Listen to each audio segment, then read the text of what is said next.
Before the wheel, before the forge, before writing carved memory into clay, we invented something simpler, but just as powerful: the plow, a blade to cut the earth, a tool to make soil obey. It may not look like much, just wood, rope, and will. But this simple invention changed the course of human history. For most of our existence, we hunted and gathered. We moved with the seasons.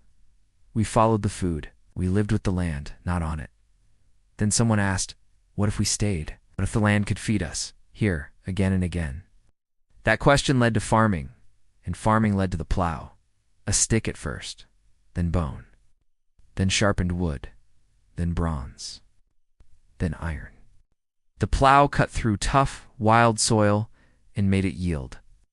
It turned nature into nourishment, grass into grain, open land into ownership.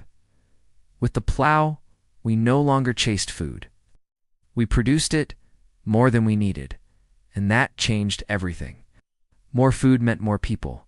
More people meant cities. Cities meant writing, trade, government, war. Civilization didn't begin in temples. It began in fields cut open by blades pulled by oxen, guided by human hands. The plow was humanity's first tool of control over land, over time, over life itself. But control always comes at a cost. The plow brought abundance. It also brought exhaustion, deforestation, soil erosion, land divided, power concentrated. With the plow came borders, kingdoms, empires, slavery, domination. And yet without it, we may have never built the modern world. No pyramids, no libraries, no internet, no home. Because before we had technology, we had agriculture. And before agriculture, we had the plow. The Industrial Revolution mechanized agriculture. The modern plow is powered by machines that break miles of land in minutes and feed billions. But the shape is still the same, still a blade, still a question. Can we live with what we control? The plow didn't just till the soil, it tilled civilization and planted the seeds of everything to come.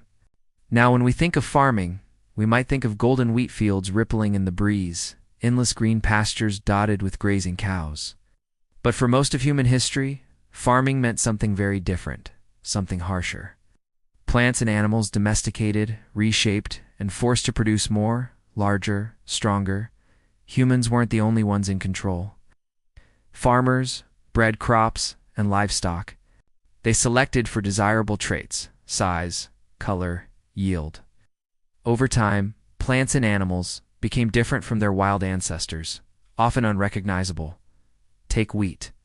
Modern wheat is bigger and softer than its wild cousin.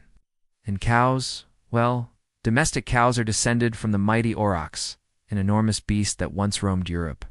But you wouldn't know it from looking at your average milk cow today. So what sparked this transformation? The answer is right here, in this field. Well, actually, it's buried under it.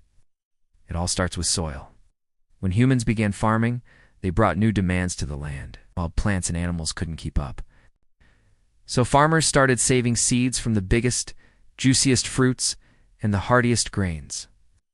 They chose which plants got to grow, which animals got to reproduce. Over many generations, those choices made a difference. Humans didn't create any new species, but we did play God. In this case, a very impatient God. We sped up evolution, changing plants and animals forever,